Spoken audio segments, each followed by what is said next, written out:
No, I've got to compete with Chris Evans. This is just... this is not on the job description, Gemma, to be honest. Right, anyone out there wandering around, come and sit down. You're going to have a fabulous treat now with this cookery demo. I'm delighted to introduce, and a really big round of applause, please, from you guys, for Gemma Wade. He's from the wonderfully named You Say Tomato. Well, I say tomato. I say tomato. Although I'm not American, but I have to know. Why the name? So I started cooking. First off, I'm not a chef. I'm a nerd about cooking. I'm a professional cook, but I've never worked in restaurants. I learned everything through books, watching TV, cooking, making mistakes, and just being greedy and liking to cook.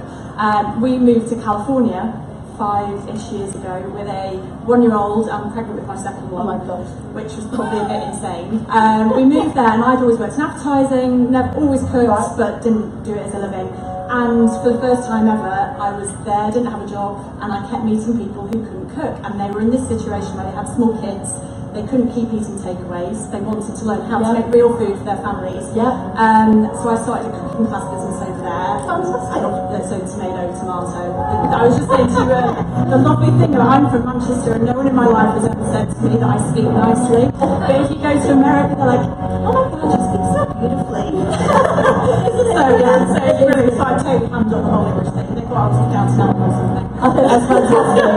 Yes, so you were definitely saying tomato and they were all laughing, weren't they? Yes, I know. It's marvellous. Yeah, and it's basil, oregano, all those kind of. So the first time I went to the supermarket, it was just so hard shopping over there because you think it's the same language, totally different. I've just come back from the States, so I've got some interesting stories too. But before we get on, and I want to hear a lot more about your experiences, what are we going to cook today? So my big thing is I want to share a recipe with you guys that you're actually going to make. So there's some cards out there with my website and all that kind of detail on. If you go on there, you'll find the recipe for this and a video, so you can make it at home. A video too? Yes. Not brilliant production skills, but it is there. So the thing that I'm going to make today is something that I've been teaching in the class for years, and all my students love it. It's fast, packed full of flavour, and my thing is one family, one meal. So many people come to my classes who are making one meal for the grown-ups, 1+ meals for the kids, and that's just madness. I am so interested in this because I have to say I have the same problem. Yeah, I think so many people do, and I think this whole notion of children's food and adult food is a very new thing. And if you go to other countries around the world, there is no thing. Kids eat what everyone else does. And if I can get more people into that mindset, hopefully that's what people are going to enjoy cooking. Because if you're making 3 different meals half-heartedly because you're exhausted and fed up and you're probably not going to enjoy it, you're not going to make that much effort. So if you do one meal, make it really well, and I'm going to talk you through what you can chop and change about it to make it suitable for the different people in the family who might be fussy, might be eating different times of the day. So today, what I am actually making, I'll get there now, is a Thai stir fry using minced turkey, which I'm going to get really lovely and crispy.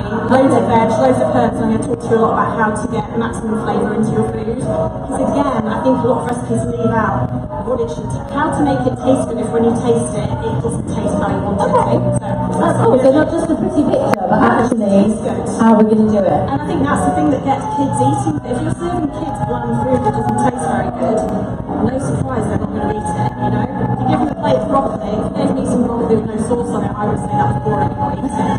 But so many of us, because our kids aren't eating veg, even if you call them trees. Yeah, no, we're not. You mean that doesn't work? Come on. But yeah, I think so many of us get fed up with our kids not eating the veg, but we want them to just say, well, there's some veg, you're not going to eat it, but I've done it, Yeah, that's so true. you need to make it taste good. Because you can't give up, can you? Exactly. So we're going to get this pan nice and hot. So what I'm going to do, first thing, I've got a nice big frying pan or a wok you can use. You want to get it super hot.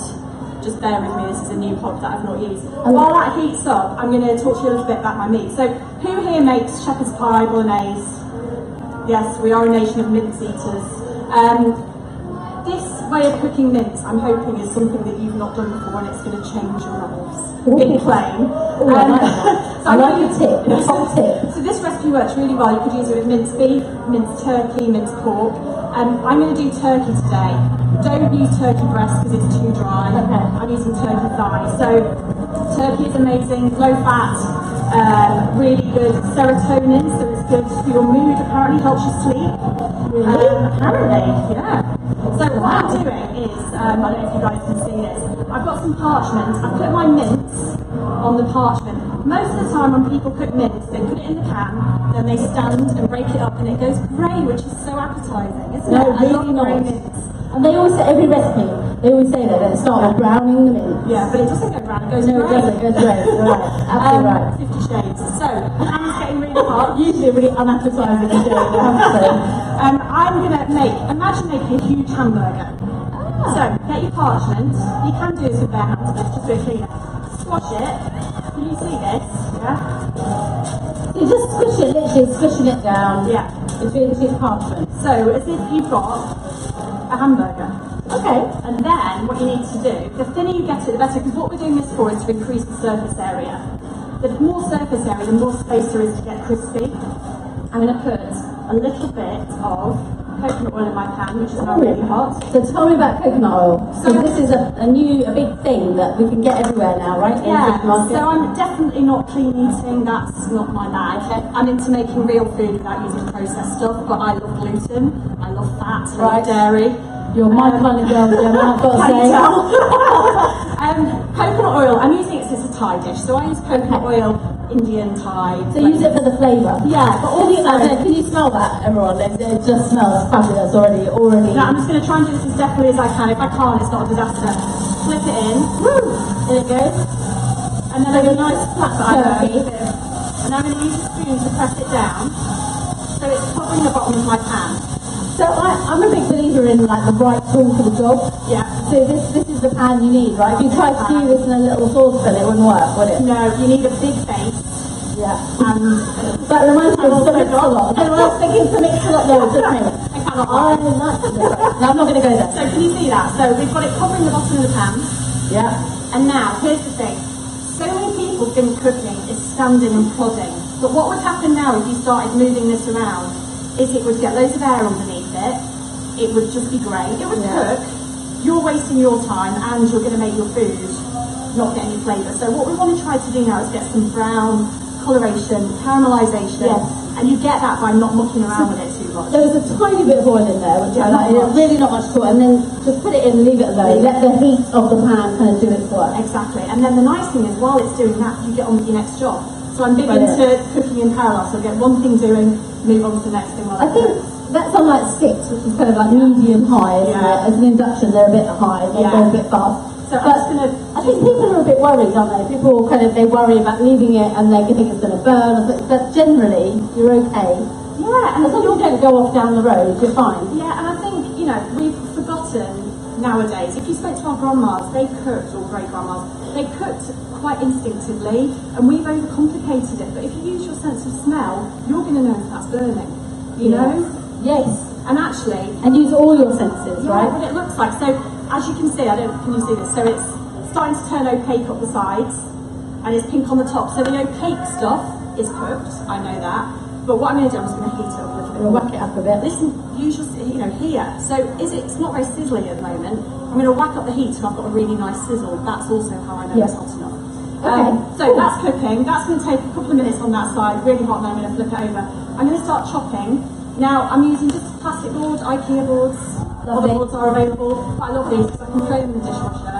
Yes. And then every few months I just bung them and get some new ones. Yeah. But they do tend to wobble around a bit. So if you get a bit of wet kitchen paper, put it under your board.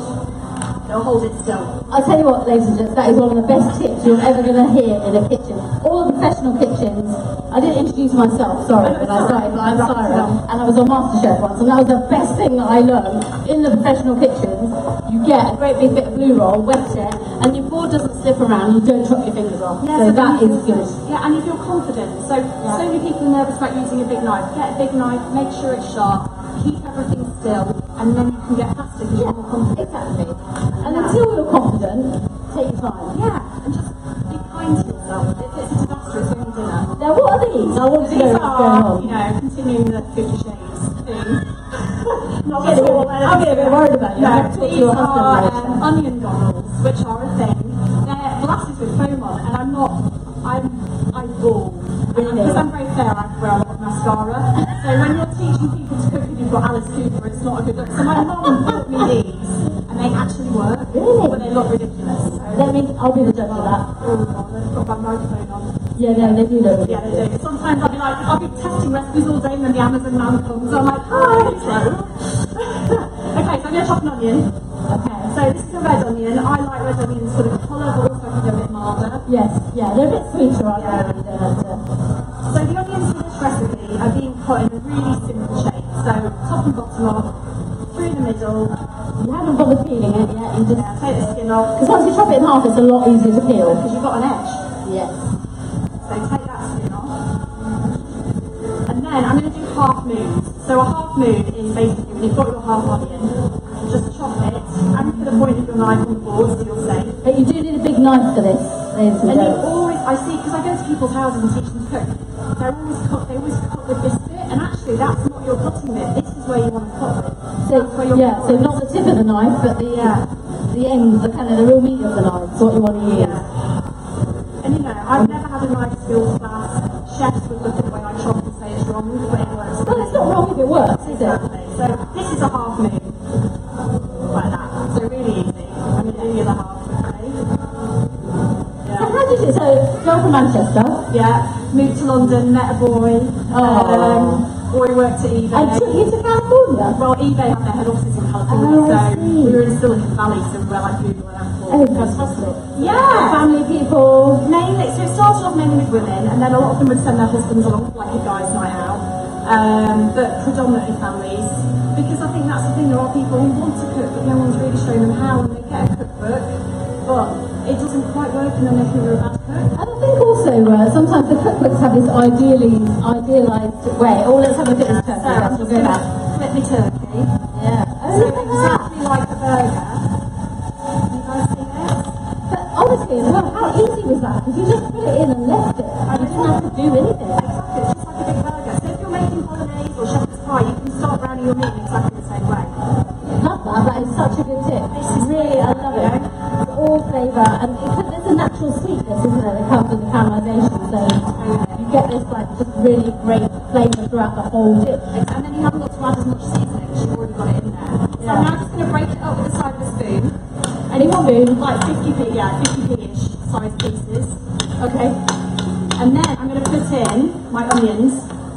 So it's kind of like a stir fry from this point. So we're going to get our onions in. It's also a great tip because you're using the natural fat that's in the meat. So whatever meat you're using, you don't have to stick loads of oil in. Yeah. So that's really good. And I think Thai food is naturally so healthy. And it's so packed with flavour. Yeah. It's just delicious. I love it. And so this is something that at this point this could turn into, sorry, I was playing around with the heat a little bit. This could turn into fajitas, it could turn into spaghetti bolognese, it could turn into all sorts of different things if you've got your nice base recipe. So I'm going to let that cook while I get my peppers chopped. Okay. We want to cook this on a pretty high heat. And you want your onions to get nice and soft and sweet, but it's not going to caramelise. I know when you were cooking earlier, you were cooking your onions for a really long time. Yeah, that's right. We're not going to get that sweetness, but they're still going to have a little bit of crunch to them. But okay, so have you just got really good kids? Are they not going to say, oh my God, there's like loads of onion in that one, I don't want to eat it? Well, So here's the thing. What happens? My mum was very good and never gave me that much advice. But one of the things very early on she said was, don't make separate food for the kids. Give them what you're having for dinner. Okay. Because then, at what point do you say, now they're ready for adult flavours? Yeah, okay. I just, I'm sure there's people here who, kids, you all eat loads of everything that your mums and dads make for you, right? Yeah, we've got quite a few young people in the audience. Everyone eat everything? Yeah? Yes? No? Yeah? Some? Yes. We've got lots of nods. So you Love might it. eat good. You eat some. Well done. Well, you might not Good like lad. this bit of advice I'm going to give your mums and dads right now, but, one meal on the table. If they don't eat it, they don't eat it. You don't provide them with pudding. Yeah. Over time, they'll learn that that's dinner. And also, it's really hard because we're all working long hours and stuff, but I notice a huge difference in my kids when we eat with them. Because they're copying our behaviour, they see the joy we get from food. Yeah. And we make it in a cake, it's not, it might be half an hour after swimming and before football, but we try and talk to them about things and flavours. I think that's what I'm really interested about this dish and a lot of all the things that you do. And I know you have a lot of recipes on your website, right? And which is what? Tell me now. I'll say You say tomatocooking.com. YouSayTomatoCooking.com. Yeah. So you have a load of these recipes. Yeah. I was a working mum before I started doing this full time. And you don't have time. You don't have time to think about it. Whatever's in the fridge, you've got to make it. Yeah. So this looks just so quick and easy. And it's the kind of thing that once you've made it a couple of times, you can go into Tesco Metro on the way home from work and grab the ingredients because there's not that many ingredients, you know. Absolutely brilliant. And so I'll put this on the table, and when you see it all finished, you'll see I put it on the table. If my kids want to pick the onions out, that's their choice, but I'm not going to make it without the onions for them. And over time, they might think, oh, I can't be bothered to pick it out, or actually, I'll try a bit of this, and rather than it being a big deal, you know. I think I can see some nods there, knowing nods. I think that's a really good bit of advice. Yeah. So keep the bits of onion big to start with. Yeah, and so over the week, I will know them. I do a menu plan every week. I put those on my website with all the recipes, and I'll plan that. Maybe 2 nights I'm making something that the kids might not be that keen on, but I'll know there'll be a couple of nights where there's things that I know they love. So over the week, their nutrition goals are met. They might not be met every day, but that's fine. So, okay, tell me, I just need to know this because I'm not, I have to say, even though I'm a chef now, a full-time chef, I still, my 4 least favourite words in the English language, usually about 7 o'clock are, what's for dinner, mum? And I was like, oh, I don't know, I've thought about it, I've been busy, I've been working, cooking for other people. So you have that. So planning is really crucial, isn't it? If I don't plan, so I sit down on a Sunday, usually with a glass of wine or a coffee, depending on what time of day it is. Sometimes gin. I sit down and I have Monday, Tuesday. I know what we're doing. So Tuesday nights are swimming. That's always a nightmare. When we have, like everybody, we have different things, different nights. I'll always plan one night. I get something out of the freezer, so maybe some bolognese that I made a couple of weeks ago, or a curry. I plan to get that out and I buy the things to go with it. Cool. Another night I'll make something, I'll make double of it so I can freeze that for another week. That's brilliant. I'll have, so last week I planned to do a chicken pilaf one night, and then I started really fancying Korean chicken. But I had all the ingredients for the pilaf, used them and made a Korean chicken as well. Sounds very worldly as well, your cuisine. I love it. I'm going to look at it. I need to check this out. Definitely. But just to let you know, I'm sorry, it's my fault because I've been chatting a lot. I know, but we've only got 10 minutes. So we're going to actually, can I do something for you? Can I help? I'm good. I'm going to chop some peppers. So when I chop pepper, end off, pop this bit out, don't throw this away. If it's organic and nice, you don't want to throw it away. These are yellow peppers. I never use green peppers. I think they're the work of the devil. They're just unripe. They're just unripe peppers. Yeah. So why would you use them? They're horrible. But they make you buy them, don't they? Because they have them in the pack of 3. Yeah. And what do you do with the green pepper, right? Skin it. So cut around the edges of the pepper, pull out the seeds, smack it on the bum, get rid of all your anger, and then I'm literally going to chop this off. So the onions take the longest to cook, they went in first. The peppers go in because they don't really take much cooking. And you don't need to do any veg with this. If you want to, you can put some broccoli, asparagus, green beans, spinach. This would be great for using up what I call bottom of the fridge meals, where they've just got a bit of a wrinkly pepper and stuff, because it'll be fine by the time it's in there. And don't you find that some of your best recipes come from your foraging? Absolutely. Bottom of the fridge soup is a staple in our house. So still at this point, this could go any flavour direction. We could put some Mexican spices in and do fajitas. Smelling yummy already. I'm going to let that sit. Now all I'm going to do is I'm going to chop my chilli and my garlic, and then we'll get everything seasoned up. So chilli, same. Quite happy for your kids to have the chilli. So this is what I do. So I'd recommend if your kids. So some kids love chilli, and I think kids love ketchup, which is actually a really complex flavour. Yeah, if you think about it. So I tend to put a little bit of chilli in, and then I'll chop them and put it in a bowl on the table, and me and my husband will add more at the table, which is a big tip. Like add more spice at the table rather than leave it out for everybody. Yeah. And often my kids will see us, and I've got boys, so they love dares. So I'll be like, Dave, I'll have chilli, and they'll be like, oh my little one especially is mad. Well, he loves doing things to shock people. I don't know where he gets that from. Love it. She's then dad. God help him when he's a teenager. Right, so I'm going to do some garlic now. So when I do garlic, chop, chop, squish. So chop each end off, chop, chop, flat the knife, squish. And then that forces air between the skin and the garlic, so the skin just pops right off. This is brilliant. Getting so many tips here. So your classes, you could literally have someone who's never cooked, cannot cook, doesn't cook. Yeah. Or people who just want to increase their repertoire and... Yeah, and I think, if you're... So I run classes, I live up in Manchester, so I do classes there, and I go to California still to teach a couple of times a year. But that's alright, isn't it? Yeah, it just turns into a bit of a fun night out. So people bring their own booze, I give them a drink when they come. I cook usually 3 meals like this in front of them, they sit around my island, and they eat everything for dinner. But it gives them a chance to ask loads of questions, they see everything really close, And there's, you know, every single class, for example, someone asks, can I buy the ready chopped garlic? And I would say no, it's disgusting. Because it's like pickled, isn't it? It doesn't taste good. Yeah. So chop your own garlic. I've just sliced this up. I haven't got any salt. If I had a pinch of salt right now, you could make it into a paste. Yeah, do you need salt? Can I get your salt? Yeah, thank you. But yeah, the classes are really fun. And the nice thing is I learn a lot from the classes as well. So I've got a book coming out next year, which is basically inspired by all the questions that I get in my cooking classes, which are the questions that most people have that aren't really catered to by most chefs, because most chefs forget how real people cook because they're in the kitchen all the time. Very true. There's a difference between home cooks and chefs, I think. Yeah. Not that they don't, you know, they do big flavours and everything else, but as you say, it's the actual practicalities of it. Yeah. That kind of that mean much to us. Yeah. So with my garlic, I've sliced it up. I'm going to put a pinch of salt on, and then I'm going to crush it with the side knife. So a bit like spreading butter. Now I'm using this little bit of my knife. And what does that do? So the salt is drawing out. It's like an abrasive, I guess. Yeah, okay. A bit like filing your nails. And you can do this in a mortar and pestle or something as well if you want to do it. Yeah.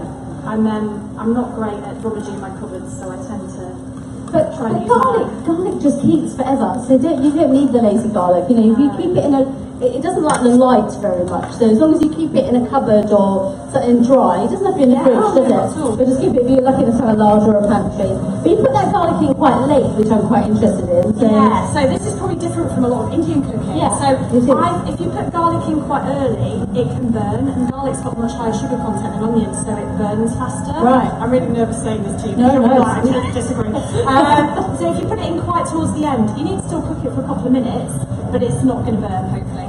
So I tend to add it towards the end. Yeah. And you'll get a lot more flavour from it, won't you? You'll get more sort of bang for your buck, so to speak. Totally, yeah, totally. So while that finishes, I'm just going to cook that garlic for a minute. I'm going to chop some chilli, and then I'm probably going to use all this basil. All of it? Yeah, well that's the other thing. I think of this as delicious spinach. Wow. It's the same thing, isn't it? Yeah. It's a green vegetable, but it's delicious. And actually, it's one of the few things I can grow. I'm not green fingered at all. Only in my kitchen. But my husband does all the garden stuff. I can't do it. I kill everything. But basil lasts for ages on your windowsill, doesn't it? You just, even when it goes really droopy, you just give it a nice drink and it acts right up, doesn't it? Like a garden, doesn't it? Yeah, right, yeah. It's the closest I'll ever get to being a gardener, I've got to say. So I'm just chopping my chilli. Another thing, and you're probably going to tell me this is wrong, but I think it's right, so I'm going to say it. If a recipe tells you to de-seed some chilli, and it says de-seed a whole chilli, I tend to use half a chilli with the seeds in, and I feel like it has the same heat. Yeah, no. I need to show you my chilli trick. So my chilli trick is you get a chilli. There's only one way to know how hot a chilli is, and that's to taste the chilli. But you don't have to bite it. All you have to do is get it, dab it on the back of your hand, and lick it.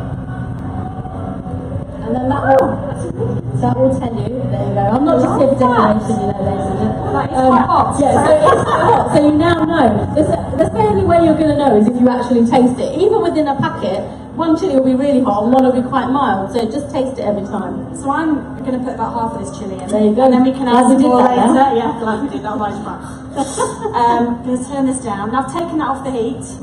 That's going to continue cooking in the heat of the pan. I just love the fact that that's all like one pot. It's just everything's gone in. I know. You start it off and you keep chopping. So you really could do this. This has been done completely live time. You know, nothing was pre-chopped or prepped. So there's nothing to stop you doing this at home. Yeah, I mean, exactly the same way. When I'm not talking, I can do this in about 15 to 20 minutes. I know that's probably you haven't seen me rabbit on today.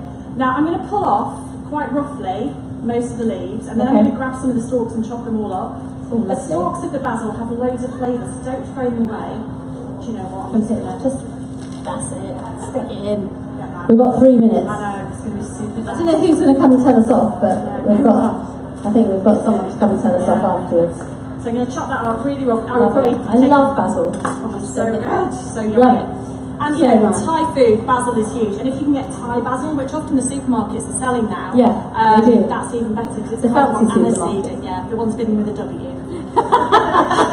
Yes. Rhymes with Waitrose. Well, actually, so we've got a Waitrose in Lizzle near us, and Waitrose always have the yellow stickers on, so I tend to get a lot of my shopping there almost at Lidl prices. If you go at the right time of the day. Yeah, my husband's a big fan of that actually. Yeah. the reduced stickers. And often like fruit, if you buy the reduced still on? fruit, It's no, not I on. turned it off. Oh, turned it off. So I'm just letting the heat of the pan. Oh right, so that's just wilting down and you're still going to get that flavour. Now, I've not put much flavour in here, so now's the kind of dressing if you want to think about it like that. So lime, if every recipe tells you to use the juice of a lime, always use the zest because it has all the flavour, but it doesn't affect the texture. If you put loads of lime juice in, it's going to make it quite wet. Whereas if you put the zest in, you get that real intense flavour. And always at the end, right? You don't want to be putting it on it cooks off. So tell me about your bread. I love these. Microplane. The microplanes. I take this on holiday with me. Oh god, that's sad. It's really sad, isn't it? Thanks. But if we go south, you know when you go south coast, the knives always crack. No, good point. I always take a knife for them. Rubbish. Yeah. So I always take this because when I go on holiday, I love being able to find the local food and cook it, and I like to take my kit with me. But these things, fresh herbs, lime zest, these are really lift a dish. Like they make them from just an okay kind of stir fry to something really special. Yeah, and I think Thai food is the best thing in terms of flavour. If you want to learn about flavour, there's an article on my website, which I haven't got time to go through today, but there are 5 flavours that you can taste: sweet, salty, sour, bitter, umami. In this dish, we've got the umami, which is that very savoury flavour from the ground In beef. the turkey, yeah. We've got sweetness. I'm going to put a little pinch of sugar in, but also the caramelised onions. I love these gadgets. I've got one of those at home as well. They're brilliant. Has everyone got one of these? They're so good. Brilliant for making margaritas. Yes, and mojitos. So we've got sourness from the lime juice. You can tell you've lived in America. They're big on cocktails, right? Yeah, love margaritas. We used to have a lemon tree and a grapefruit tree in our Oh, garden. how nice. So we used to make grapefruit margaritas. My husband is the king of grapefruit margaritas. Is he? Yeah. Right, I okay. didn't even know that when I married him. I'm waiting for an invite now. Oh yeah, come on. I think we can probably chat for a while. Sorry. Right, so the sourness has gone in. Now I'm going to put in some salt. So I've put no salt in here. In Thai food, instead of putting salt in, you put fish sauce, which is fermented anchovies. It doesn't taste like fish, it tastes like salt. Yes, And yeah, umami. So that goes in. And again, it's something you can get everywhere now, right? All the But if you supermarkets. didn't have fish sauce, could we put soy sauce? Or You should could we? do soy sauce. It's going to taste good, but it's not going to taste as Thai. Thai, You can put some anchovies in. Now this is tamari, which is a gluten-free soy sauce. Nice. Because so many of my clients are gluten-free, I tend to use it. And this gives saltiness again and that umami flavour. I might try that. It's good. Just check if it's different. And actually, those of you with kids, if you've got any of the summer holiday left, go to your nearest town that's got an Asian supermarket, take the kids, give them £2 each, get them to buy some new ingredients, and you'll get a bottle of these. Like 3 times bigger for half the price. Oh, fantastic. Oh, I love agency. Well, I would, I suppose, but I just love it. It's just, I take loads of people. I take my mother-in-law, Mary. It's like she's a just like, trip, isn't it? what's that? And they have very funny names on things as well sometimes. So it's quite amusing. Yeah, it's like being on holiday. Oh, now sugar. Tell me about this. Pinch of brown sugar. So again, that sweetness. So when you taste your food, I think most British people at all, if your food tastes a bit flat, you just put some salt in, a bit of pepper. Yes, yeah. But actually, if you think about putting some sweetness, some sourness, those kind of flavours in, that's what gets your food tasting Definitely. good. And the Southeast Asian, that's what I love about Southeast Asian food, is the balance. You've got a little bit of sweetness, a bit of salty, and the sweetness just brings out the chili, and it balances it. So you've not got all of one thing. Now, when you're lettuce. ready, I want to do the lettuce. wait and see. So I'm going to taste this now. So my mum never tastes her cooking. It drives me mad. She'll make it, she'll spend an hour cooking, then she'll be like, oh, it's not very nice, is it? I was like, well, maybe if you tasted it before you gave it to us, you could have done something about that. Yeah. So it's a good point. Taste it all the way along. And season. Yeah. Seasoning throughout the dish as well is important, It's not right? lime. Right. So when you taste it, does it need more sweetness, more salt, more sourness? And then you like 2 minutes spent tinkering at the end. Yeah. Makes all the difference. And it also means you can sort of make it the way you like it. If you want it hotter, put a bit more chili in. Yeah, and I always put all these things on the table because everyone's taste bud's different. Yeah. So some people might like more lime than less. So that is done. Love it. Now you can serve this with some brown rice. So I keep cooked brown rice in the freezer, which is one of my lifesavers. Oh, okay. So I boil brown rice, let it cool, put it in a Ziploc bag in the freezer, and then you can just break a chunk off. And I top for the kids, I can just throw that frozen rice in here now and let it defrost. Oh, that's fantastic. Because that takes a long time to cook. It does. For rice to cook. That is a really good tip. And I don't like the pre-made rice, so the packet rices, they're kind of... I know we've all done it, I've done it, but they're covered in oil and It's so much it cheaper. freezes so easily. It really does. Just when you're making rice, make a bit extra, stick it in the freezer, and Bob's your uncle. So I am being a bit Californian and low carb in this. But so in Thailand you'll often get, this is called a salad in Thailand, which is weird. because it's not what you think was a salad. But what you do is you put this on the table. Another trick, if you're trying to get kids to eat, make it interactive. Put things on the table, let them use their hands, make it fun.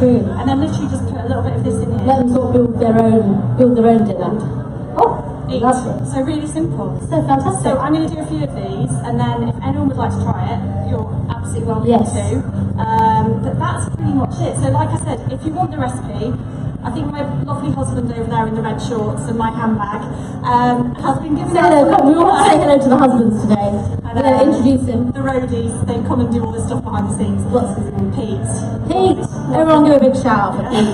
And his very spectacular red shorts. Yeah, he's very on brand with the tomato. I love it. So he's got a load of flyers with all my details on, so if you want that, please. I'm definitely going to check this out. I mean, it's brilliant. So it's like, it's family food, something everyone can eat. Yeah, one meal for the whole family. Totally. If you've got leftovers, they're amazing for lunch the next day with a salad. Do you use social media? Yeah, I'm on Instagram, I'm Gemma Wade. Facebook, I'm Music Tomato Cooking, and Twitter, I'm Music. So they'll all be there on the flyer, so we can check you out. So I want to go really big round of applause. This looks like such a gorgeous thing. Thank you, Gemma, very much. I'm looking forward to that. If you do nothing else, I'm never going to brown my mince in the same way again. Oh, that's amazing. Thank you. Thanks for being so kind. Has anyone got any questions? I know everybody else. Yes, I can come down. Has anyone got questions? Do you want to know questions about Thai food, about California? Here we go, we've got one. Thank you, that was brilliant. Do you have sort of menu plans and things like that on your website? Yes, I do. I post them every week with the recipes. We can just copy you, think like the Go Gemma this week. Exactly, totally, and I love it. And if you do copy me, please tell all your friends and then make sure they copy me as I well. will. And I post them on social media, so I can do them on social media at the beginning of the week, and then every day I'll show what I'm making. And then when I have time at the end of the week, I type it all up and the rest on the website. So that is brilliant. There's a lot of pressure there, though, isn't there? There could be people, families all over the country waiting on the menu. I know, and there are some weeks I just really don't feel like it. Yeah, and the time, it's a good dish, it makes me do it. Yeah. Any other questions? Questions about California? Questions about cooking for the family? Here we go, one more. Hi. I've never put in fish sauce before. Does it add a sodium content? Marginal amount. The amount you're going to serve, this serves 4 people, and I've probably put about 2 teaspoons in. So there's less salt than there is in half a teaspoon of salt and half a teaspoon of fish sauce, because it has other things as well. And my big thing, I actually wrote an article about it last week on my website about using salt. If you're not eating much processed food and you've not got a medical condition, it's absolutely fine to have salt when you're cooking. Most of our salt in our diets comes from the processed food we eat. So if you're cutting down on processed food, make your food taste good. The amount of salt you have to add for it to go over your daily amount is more than it would taste good. So, does that make sense? Is that okay? Yeah? Anyone else? Oh, we've got time for one more before we get kicked off the stage, I think. Anyone else? No? Okay, I want to know, what was the best thing that you ate in California?